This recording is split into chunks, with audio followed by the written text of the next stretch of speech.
Hello, warriors. It is Kelly. I am a t.s.w warrior, 43 months. Soon will be 44 tomorrow. Um, it is caused by the use of topical steroids, cortisones, and then they switch the name once you get prescription. They give it out for everything. It actually closes the blood vessels down, appearing to be gone, but it isn't. I still have some on my mouth that I'm working to heal, and my hands are really bad right now. Um, Anytime you eat wheat, dairy, or sugar, it will definitely increase mucus in the body, and it will, well, for me, it affects my hands immediately. But any skin problems, you should really cut the wheat, dairy, and sugar. Go to itsan, ITSAN, for more information on topical steroid withdrawal, because you might have it if you've had eczema before, because that is their protocol over and over again for years. 30 years for me. Hopefully I can stop as many people from using it and save as many people as I can before they have to completely stop the steroid and go through a withdrawal, because now it is not eczema anymore. It is something completely different caused by the lotion itself. So, like I said, go to itsan.org. Also, the wheat that we eat was good back in the day. And I mean back in the day, long, years ago, until they had to hybridize it because everybody wanted it. And there was cakes and breads and crackers made. So they hybridized it 3 to 4 different times, which changes the structure down to the molecules, like actually changes the structure. And so now everything that is made with this wheat is not very digestible at all in humans anymore. And that's why it's causing problems, and that's where you get the gluten-free and all that. We can't digest it anymore. And it also creates more mucus buildup in the body. But here's some light to shed on the pandemic and the coronavirus and all that's going on right now. We could take this as fear and, to be scared, but we can also take this as a time to do what you've always wanted to do. A lot of you are stuck at home now. One thing I really want to say is to write upon awakening before you even open your eyes. Observe your thoughts. Observe your first 20 thoughts, just as a challenge. If you want to start that way, just challenge yourself to observe your first thoughts. When I used to do this and experimented with it, because I really was focusing on healing for the last 3 years, and I've been focusing even more the last 3 years, but I've always kind of went towards that way. But your thoughts have a lot to do with setting up the rest of your day, aligning you to things that are going to happen. But what I did in the morning is the first thing I noticed was bad. I wasn't aware of it. I would wake up and be like, oh my gosh, the alarm is going off. I hate that sound, like right away. I just hate it. Let's turn it off. Oh my God, my kids are probably gonna be crabby this morning when I wake them up for school. So, those right away, I didn't notice until I started to listen and check in and be aware of what I was thinking right away in the morning. And so that kind of sets you up for the rest of your 50 to 60,000 thoughts you think a day. And they're kind of ruminating if you pay attention. If you can pay attention all day would be really great. And to actually write them down just to see for a couple days, observing. Don't judge them. Just notice that they're there and what they're saying and what your thoughts are always saying to you throughout your day. There's a whole theme there. So really pay attention to your thoughts. And then once you do that and you notice a common theme, which is probably going to be pretty negative, then you go through each one that you've written down and you change them. You change that thought, okay? And you literally, like I have done, I visualize myself slicing them with swords. So any kind of crap, especially going through this, it's too painful, I'm too ugly, blah, blah, blah, this is never going to end. That crap needs to stop. And that can go with anything. So be very aware of your thoughts, especially in the morning and then throughout the day. Check it out. Just try it if you want to see a change. It actually works. And it does take a long time because you have programmed yourself to live that way. So to unprogram that is hard, and you have to first be aware of what your program is that you're running in your head constantly. And on this note, like, this is time to start a new routine. Okay? The key to changing your life lies within your daily habits. So, let me say that again. The key to changing your life lies within your daily habits. So if you wake up in the morning, have bad thoughts, you go drink your coffee, you smoke a cigarette, you do, the same thing, you go to work, whatever you do, it lies within those habits. So let's say you wake up, you are aware of your thoughts, you change them before you get out of bed, then you start your day. Then you say, I'm not going to have a coffee today. I'm going to go out for a walk today. That's what I'm going to do. Maybe just once around the block. Maybe instead of having your coffee first, you drink water first and see how that works. Maybe you do something different, a yoga exercise. Maybe you try a meditation for once. Maybe you just change it. You need to change something that you're doing. Your pattern is there, and in your brain there's neural pathways, and those neural pathways are like your patterning, and they're thick. They grow, like, they can be thick. So once you're faced with something, you automatically go that way for the big, stronger neural pathway that you've been doing for years. And it's been a pattern. It saved you once before, but now it's not working anymore. So start something new, something that you don't do every day, and then keep it for a week. See what happens. Just try it out. Challenge yourself every day. Let's see, I wrote down a couple. Usually I just freestyle this, but I wrote down some key points. Also, what is this situation helping me with?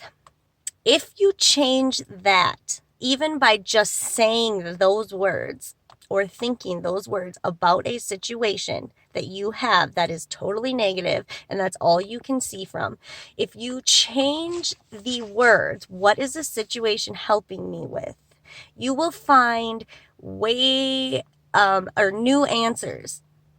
Okay, I was going through this horrible withdrawal, almost dying, and I didn't want to even say those words, and I did.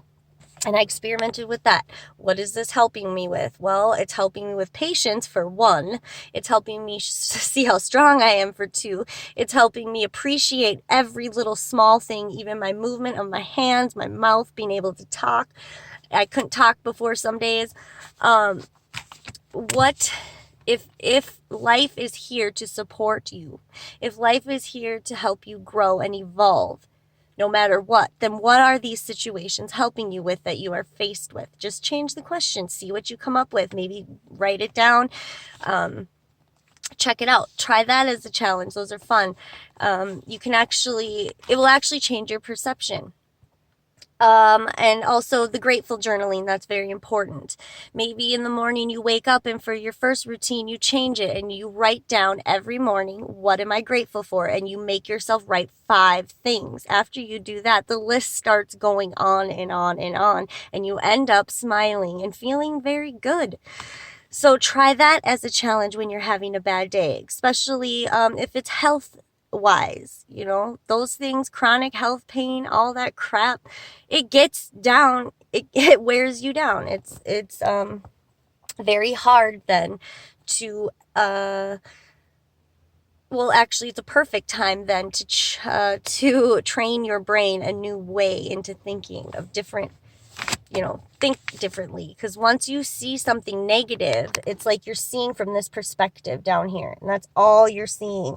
But when you lift when you can see other things and you are grateful for other things, your perspective actually changes and you start seeing things from, a higher level and a new way, a very different way to see the world. Actually, you start seeing it very different, and you got to keep up on those practices so that it can become a habit. It can create a new neural pathway, and that neural pathway can become strong, and the other one will lessen. So when you're faced with the situation, instead of going here like you've always done, you're going to go this way a little bit more and easier every single time. Let's see, start a new routine, I said that. I guess, and then also, look up for a challenge, maybe look up the germ theory, or the gene theory. Check that out. See what that's about. If your germ doesn't have the right conditions to thrive and live in, then it's going to die out. So what conditions are you creating in your body and around in your environment that could let germs thrive and fungus grow and bacteria live? The bad ones I'm talking about. Little things that you can do just to look around. Now, holistically, you want to look at every piece of something. Okay, you want to look at everything. Okay, your thoughts, your environment, if you're trying to change your health, and then you put it back together as a whole, and you look at the whole thing, because you can't take just a piece out, learn everything about it, and then decide to say, okay, that is the problem. That's the one problem. There's many things around. So check your sleep schedule. Sleeping, the healing hours are from 9 p.m. to 2 p.m. Check that out.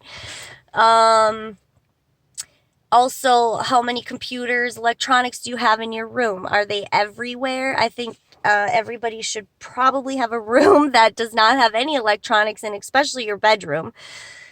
They do affect you. I got a computer and we put that in my room, and I called it my healing room, and I could immediately tell I was waking up constantly throughout the night.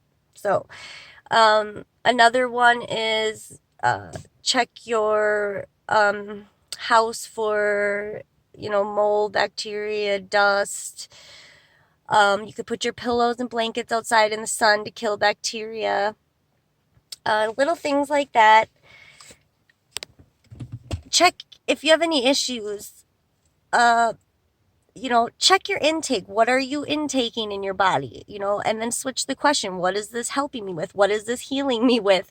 I'm going to eat a Cheeto or a Cheez-It and be like, what is this healing? What is this helping my body with? And when you switch that question, you can really see everything you're putting in your mouth on a daily basis. What is actually helping you and healing your body? Just switching the question around. That way you're becoming more aware of what you're actually doing and your conditions. What conditions are in your body that are allowing any disease to grow, or any bacteria to grow, or any fungus to stay.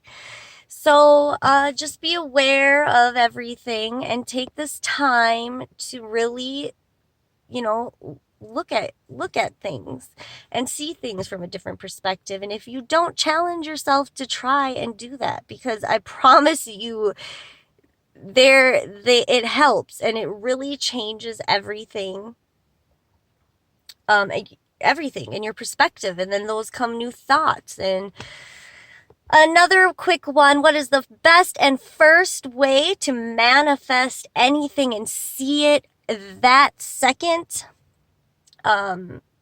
Write it down. It came from your thoughts. You write it on paper. At least that's the first manifesting that you will see in the 3D world, from your thoughts to the paper. It's there. It's in the world now. It's sitting in front of you. You wrote it on a physical piece of paper. I just thought that was a fun little thing that I came up with, because I have so many ideas, and I see them when I physically need to do them now. I have this urge that if I have something in my head, I need to do it. I need to create it. I did a couple videos like that on just I need to do this now. So But that is the first thing you can actually see manifested in your reality, is if you write your thoughts down, you write your ideas down, and keep looking at them. And remember, make a vision board. That's really fun. I haven't even finished mine yet, but making a vision board and putting it up where you can see it every day will help you speak to your subconscious brain. Our subconscious brain speaks in symbols, images. So if you have good things surrounding you and images that you are your goals and your dreams, and you have them surrounding you, then your subconscious is always going to be thinking of that, and is always going to be finding ways to bring that into your reality. So try that out, and I hope everybody stays strong during this. Probably want to do some mantras and say, my body is a self-healing machine. It can heal given the right conditions, and you are way more powerful than you have ever imagined. So, well, my ending, your body's ability to heal is far greater than anyone has permitted you to believe. Don't give your power away. Always take your power back, okay? And take responsibility for what you've done. That holds you, accountable for what you've done to your body for how many years, and it doesn't put the blame onto something else. Okay, take responsibility and just see, are you happy with what you've been doing or whatever. So with that, like I said, you are far more powerful than you have ever imagined, and your body's ability to heal itself is far greater than anyone has permitted you to believe. And that is the end of it.